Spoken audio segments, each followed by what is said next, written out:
aimerait d'être trop gentil soit vrai. Beaucoup de femmes pensent qu'être gentil signifie être apprécié, mais en réalité, cela peut parfois vous empêcher d'être authentique et respecté. Si vous vous sentez concerné, restez avec moi jusqu'à la fin de cette vidéo. Bienvenue sur ma chaîne de l'épanouissement personnel, bonheur en amour et confiance en soi. Avant que j'aille plus loin, mets-moi un pouce bleu à ma vidéo, partage la vidéo et surtout, active la cloche de notification afin de ne pas rater mes prochaines vidéos.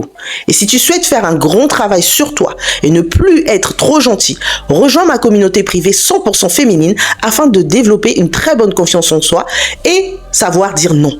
Pour commencer, nous allons comprendre pourquoi on est trop gentil. Cela peut venir de différentes raisons. L'éducation et culture. Nous avons grandi dans des environnements où l'on nous enseignait que la gentillesse est une vertu primordiale. Nos parents, enseignants et la société, en général, nous ont souvent inculqué l'idée que pour être aimé et accepté, il faut être gentil et accommodante. La femme bénie, oui, oui. Cette éducation ancre en nous une peur de décevoir les autres et nous conduit à éviter les comportements qui pourraient être perçus comme égoïstes ou assertifs. Par conséquent, nous finissons par réprimer nos propres besoins et désirs pour plaire à tout le monde. Nous avons peur du conflit. Une autre raison pour laquelle nous sommes souvent trop gentils est la peur du conflit. Les conflits peuvent être inconfortables et stressants. Beaucoup d'entre nous préfèrent éviter toute confrontation en s'assurant que tout le monde autour de nous est satisfait, même si cela signifie faire des sacrifices personnels. Cette peur du conflit peut nous empêcher de dire non ou d'exprimer nos véritables sentiments car nous voulons éviter de froisser ou de contrarier quelqu'un. Ne pas oser dire non est un signe de manque d'affirmation, donc pas authentique. Il y a également la recherche de validation. Enfin, la recherche de validation joue un rôle crucial. En étant gentil, nous cherchons souvent l'approbation et l'amour des autres. Nous avons l'impression que si nous sommes toujours aimables et serviables, les gens nous aimeront et nous respecteront davantage. Cependant, cette quête de validation externe peut nous conduire à ignorer nos propres besoins et à nous mettre constamment en dernier, ce qui finit par nous épuiser et nous frustrer. Prenez le risque de dire non et vous pourriez voir les vrais visages des personnes à qui vous dites non. Voici les inconvénients d'être trop gentil. Bien que la gentillesse soit une belle qualité, en abuser peut avoir des conséquences négatives. Les voici. Le manque de respect. Lorsque nous sommes trop gentils, les autres peuvent commencer à nous prendre pour acquises. En relation, un homme commencera à vous maltraiter et manipuler. Ils peuvent supposer que nous serons toujours là pour eux. Peu importe les circonstances, ce manque de reconnaissance de nos propres limites peut mener à une exploitation inconsciente de notre gentillesse. Les gens peuvent s'attendre à ce que nous soyons toujours disponibles et prêts à les aider sans tenir compte de nos propres besoins ou désirs. Le stress et frustration. Réprimer constamment nos véritables sentiments et besoins peut entraîner un stress important, mesdames. Nous nous retrouvons à accumuler de la frustration et du ressentiment parce que nous ne nous permettons pas d'exprimer ce que nous ressentons réellement. Ce stress accumulé peut avoir des effets néfastes sur notre santé mentale et physique, nous rendant irritables, anxieuses et parfois même dépressives. La perte de soi en étant constamment trop gentils, nous risquons de perdre de vue qui nous sommes vraiment. Nous devenons tellement préoccupés par le fait de plaire aux autres que nous oublions nos propres désirs et besoins.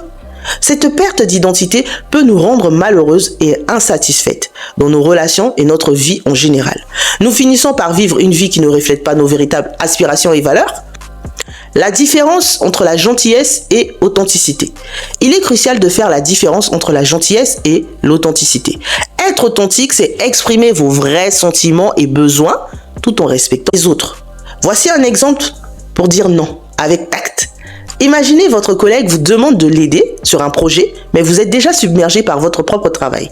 Plutôt que de dire oui immédiatement par gentillesse, vous pouvez répondre « Je comprends que tu as besoin d'aide, mais je ne suis pas disponible en ce moment.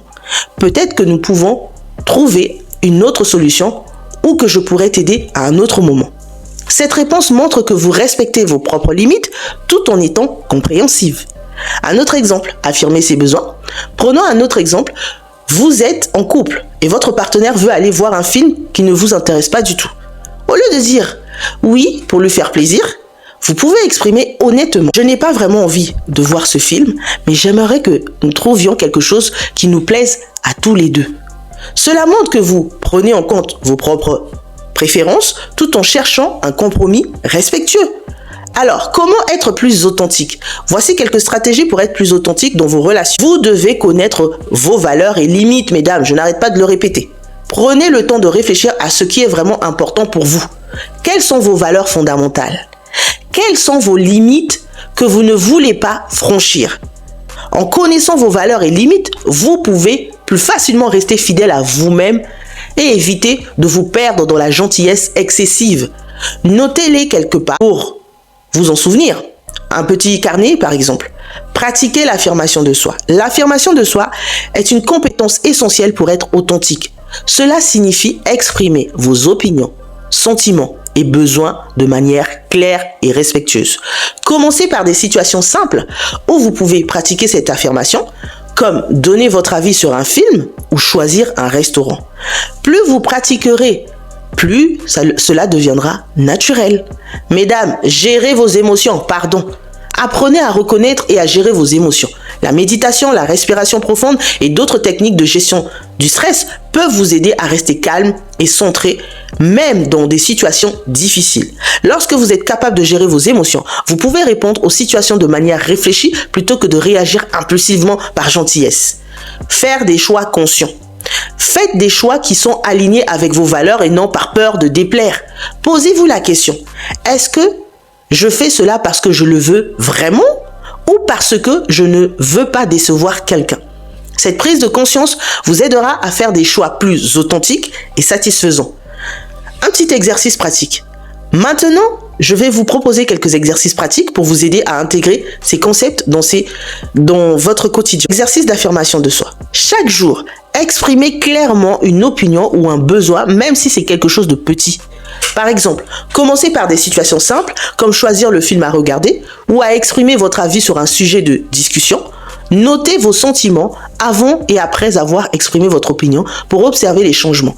Tenez un journal où vous notez les situations où vous avez été trop gentil et réfléchissez à comment vous auriez pu être plus authentique. Par exemple, décrivez une situation où vous avez dit oui alors que vous vouliez dire non et réfléchissez à une manière différente de répondre. Cela vous aidera à mieux comprendre vos comportements et à trouver des alternatives plus authentiques. Méditation et visualisation. Prenez quelques minutes chaque jour pour méditer et visualiser des situations où vous êtes authentique et respecté.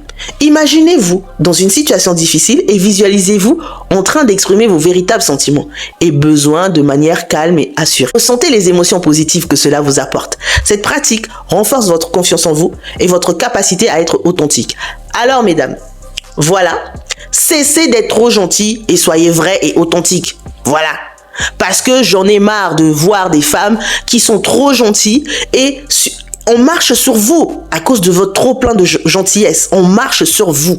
Même en amour, quand quelque chose n'est pas en accord avec vos valeurs, donc aligné à vos valeurs, ne le faites pas. Ne le faites pas, mesdames, parce que arrivé à un moment, vous allez être tellement mal à l'aise, vous allez regretter. Vous allez regretter. Voilà pourquoi je vous ai parlé de faire des choix conscients. Les choix conscients, c'est se permettre aussi le temps de réflexion. Certaines d'entre vous, vous n'avez pas de temps de réflexion. Vous agissez par acte d'émotion, car vous décidez. Non, prenez votre temps. Une personne peut vous demander quelque chose, dites-lui, écoute, je reviens vers toi. Je vais y réfléchir et je reviens vers toi. Une fois que vous avez eu le temps de réflexion, allez-y et donnez-lui votre réponse. Si c'est un non, assumez votre non. Parce que beaucoup d'entre vous, vous n'assumez pas votre non. C'est-à-dire, vous dites non et vous dites oui, mais, non, mais, oui, mais. Vous voyez, le blocage, c'est le mais. Pour moi, un non doit être non. Un oui doit être oui. Si votre oui est suivi d'un mais, ça veut dire qu'on peut facilement déroger à ce oui. Si votre non est suivi d'un mais, ça veut dire qu'on peut déroger. Assumez vos réponses. Vous n'êtes pas obligé d'être gentil avec tout le monde. Il y a des gens, ils ne méritent pas votre gentillesse. Il y a des gens, vous devez être gentil selon la manière dont ils vous traitent. Parce que beaucoup d'entre vous, vous avez tendance à croire que oui, si je vais être trop gentil, si je suis gentil, il va m'aimer. Non, non, non, non, non. Les hommes s'ennuient avec des femmes trop gentilles. Ils aiment le piment. Ils aiment le piment. Alors mesdames, faites très attention. Sur ce, je vous retrouve sur la prochaine vidéo. N'oublie pas, active la cloche de notification afin de recevoir mes prochaines vidéos car je vais en faire plein. J'en ai marre de voir des femmes qui galèrent en amour, qui galèrent dans leur relation parce qu'elles ne savent pas dire non, parce qu'elles sont des bénis oui-oui. Oui mesdames, arrêtez d'être des bénis oui-oui et soyez vrais.